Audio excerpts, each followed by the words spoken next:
You're listening to The Voice of Russia in London. I'm Alice Lagnado. Welcome to Curtain Up, the show about Russian culture in London. We've got news and views about the capital's most exciting exhibitions, films, concerts, plays and festivals with a Russian flavour. I'm joined today by Julian Gallant, the director of Pushkin House, the mecca for Russians and Russophiles in London. I'd also like to welcome Nabokov scholars Anastasia Tolstoy and Dr. Thomas Karshan. They've translated a play that Nabokov wrote in 1923 when he was only 24 years old, called The Tragedy of Mister Morn. The play will be published in early July, and it's the first time that it's appearing in English. Thomas, as this is not a play anyone listening will have read, can you tell us a little bit about it? The fascinating thing is that this is Nabokov's first major work, and he was very young when he wrote it, and he wasn't able to get it published. He was a young, poor emigre living in Berlin at that time. So it was only published in 1997, long after his death, from the manuscript in Russian. But it is an extraordinary thing. It is the only example of a great 20th century writer trying to write a Shakespearean tragedy in verse. And in it, we discover how Nabokov found his mature style by imitating Shakespeare. And it's also his fullest meditation on the Russian Revolution. His father had been a very important liberal politician, and the family had left Russia in 1917. And he was very much aware of the violence and destruction of the revolution. And all of that is reflected in this play, which is a very profound meditation on nihilism, the revolutionary instinct, the politics of happiness. Anastasia, you've also worked on this play. I'd like to know what interested you about it. Foremost, I was drawn to the possibility of bringing to life in English such a great unpublished work by this great Russian author who's known far more for his later English works, such as Lolita and Pale Fire, than for anything that he wrote in Russian. And so that was the primary appeal. But then, having read the play, I was blown away with how many of Nabokov's later themes that we associate with Vladimir Nabokov were in this play in their embryonic form. Was it the title Mister Morn in Russian? Господин Morn. It was Господин Morn, was it? Yes. The original title? Because Nabokov had actually spent time in Cambridge by the time he'd written this, hadn't he? Does that have any bearing on it? Well, he's definitely playing on the word morn, both as in morning, and there are definite associations with Hamlet actually coming through in that, and with mourning as in death. So he's absolutely playing on the English aspect of the word mourn rather than the Russian one. And if I could add something to that, what I think is particularly interesting from this context of Russian radio in London is that Nabokov's family were passionate Anglophiles, and that was very closely linked to his father's liberalism. The Anglophilia which developed in Russia in the late 19th, early 20th century around the Cadet Party, who formed one of the main bases for the Kerensky government, which Nabokov's father was in, was profoundly Anglophile. And Nabokov picked up on that. He was often referred to as the Englishman in Russian émigré Berlin.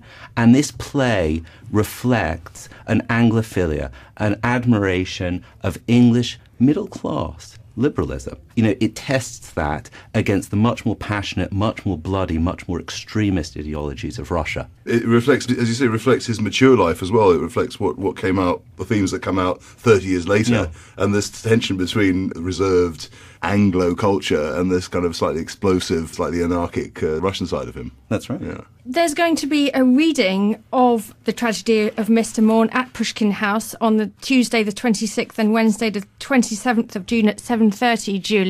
I'm sure you're excited to have this at Pushkin House, to have its first proper reading in London. It's quite a coup for us, actually. I'm not quite sure how we pull that one off, but we're pretty happy to have it. So to think that this is the first time this work's been published in English and it's being read for the first time, and make no mistake, hearing it out loud is more important than reading it for a play for me. I mean, this is not just somebody picking it up and reading it out. This is actually Holly Maples taking it, working on it, and understanding it, getting to grips with the verse structure. I'm sure she's she's the director? Or? She's the director, yes. But there's a lot of value in it, in a rehearsed reading, and it really brings it out. So we're pleased. There are 2 readings on Tuesday and Wednesday, but there's also a symposium where Tommy will be talking about it on the 27th as well, so they've probably got more to say about it. I mean, it does astound me that this isn't a play that's been published in English yet in the UK, and it's not that well known in Russia, Thomas. No, that's right. I mean, as I said, it was only published in Russia in 1997, even in magazine form, and only in book form in 2008. And if I can just emphasise something, this play has never been performed. There was one rehearsed reading amongst the Russian émigrés in Berlin in 1924. These readings at Pushkin House will be the first times this, Nabokov's first major work, his great Shakespearean tragedy, will have been realised in public since 1924. And how is that possible that it's taken so long? Well, simply because it lay in the archives for 60 or 70 years and has only now been translated. Other works of Nabokov which were not published in his lifetime have appeared since his death, haven't they? You might want to say something about that, because there was obviously other works that he wouldn't have published himself. Yes, perhaps Anastasia, you could tell us a bit more about those. Well, I think at the forefront of our minds would be the publication of the original of Laura, which wasn't published in Nabokov's own lifetime, which was his final unfinished novel that sat in index cards in his son's apartment in Montreux. And Nabokov didn't want to publish this work, and so Dmitri, his son, took a very long time in deciding that this work should see the light of day, that there would be benefit in this, albeit unfinished, work coming to light. So that was a big event in Nabokov publication, I think 2 years ago in 2010.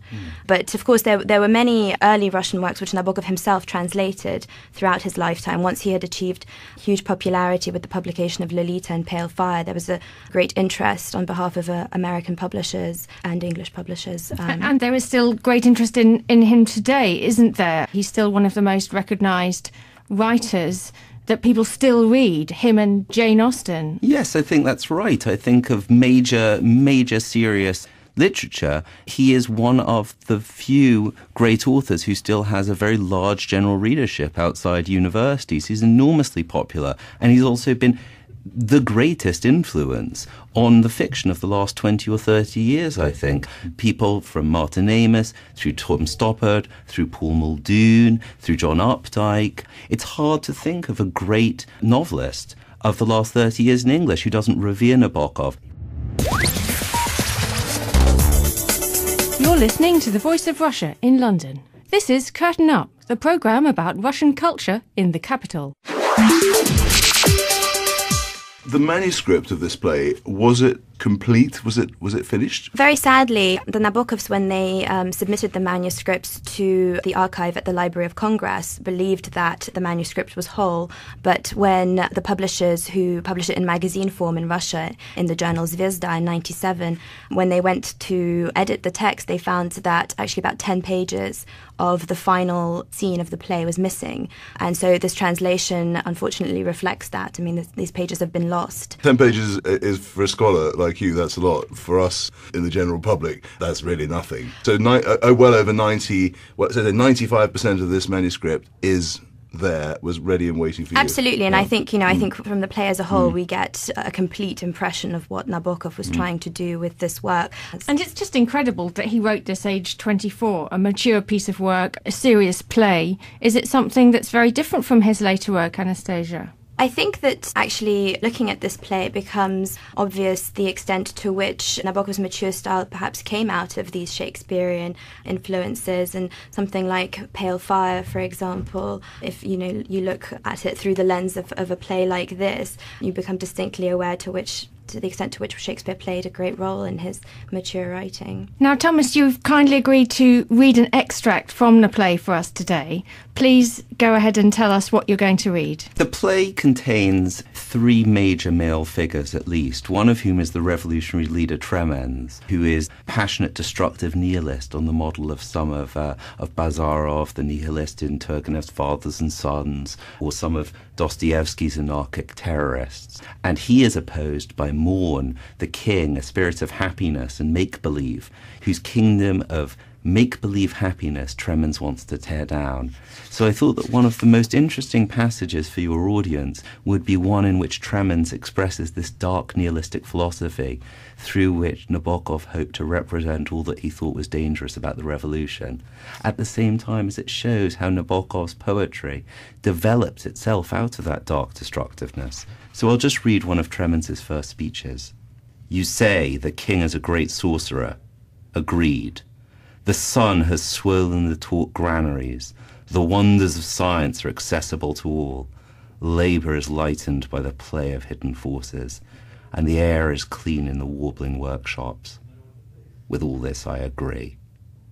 But why do we always want to grow, to climb uphill, from 1 to 1,000, when the downward path from 1 to 0 is faster and sweeter? Life itself is the example. It rushes headlong into ash. It destroys everything in its way. First it gnaws through the umbilical cord, then tears up plants and birds into shreds, and our heart beats inside us like a greedy hoof till it smashes through our chest. And the poet who breaks up his thoughts into sounds, or the maiden who prays for the blow of a man's love, everything, Ganus, is destruction, and the faster it is, the sweeter, the sweeter. Marvellous, thank you. I hope that'll persuade people who aren't already persuaded to come to the readings at Pushkin House next week. And you're also holding a symposium, I understand. What does that consist of? Well, it's at 5 o'clock on June 27th, and we'll have speaking about the play myself, Anastasia, Holly Maples, who's directing the play, and we'll speak about it from a dramaturgical point of view, and also Leslie Chamberlain, the distinguished writer on Russian history and culture, who knows a great deal about the philosophical history of Russia, which she wrote about in Motherland, and also, still more specifically, about the literary and philosophical world of the Russian émigrés in Berlin, which she wrote about in the Philosophy Steamer, and which forms the fundamental philosophical and intellectual context of the play. So I think it'll be a fascinating discussion for those who are really interested in the intellectual life of Russia. And are you hoping to get this staged in London at some point in a theatre? Have you been talking to London theatres about the play? We have been, so far without success, but I think Holly Maples, the director, is hoping to get a grant from the Royal Shakespeare Company to develop the play, and she has some ideas for theatres which might be interested in putting it on. I should also mention that as well as the play coming out, a new volume of Nabokov's poems is about to be published with a foreword by Thomas Karshan. Could you tell us a bit about this new translation, Thomas? Well, the book actually includes both the very fascinating poems that Nabokov wrote in English and the large number of poems he himself translated into English for an earlier volume, Poems and Problems. But in addition to that, it includes a large number of new translations written over the last 10 to 15 years by Nabokov's son, Dmitry Nabokov, who very sadly passed away earlier this year. And those include, in fact, Nabokov's first ever work, a short poem called Music, and a full novella-length poem called The University Poem, which deals with Nabokov's time as an undergraduate at Cambridge and is a charming work modelled in its stanzaic form on Pushkin's Eugene Onegin. So the new volume essentially adds a new short novel in verse to Nabokov's oeuvre and a great range of other works we either have never had translated before or which were very hard to access because the previous edition was out of print. So this is very exciting news for Nabokov fans, a play and a book of poems and a novella all coming out at the same time in early July. That's right. That's right. I mean, his work is growing at both ends, both the earliest material and the latest material, like the original of Laura. And we can look forward to publications of some of his letters to his wife in the future. So I'd just like to remind listeners that the Tragedy of Mister Morn will be performed at Pushkin House on Tuesday the 26th and Wednesday the 27th of June at 7:30 p.m. There'll also be a symposium on the play on the Wednesday at 5 o'clock, and you can find out more at www.pushkinhouse.org. Meanwhile, a new adaptation of Uncle Vanya is still on at the Print Room Theatre with Ian Glenn, who's recently been in Downton Abbey and Spooks. It's only on until the 7th of July. There are very few tickets left, so do hurry if you want to go and see that. It's had fantastic reviews. And finally, a very big thank you to all my guests today, Thomas Karschen, Anastasia Tolstoy and Julian Galland.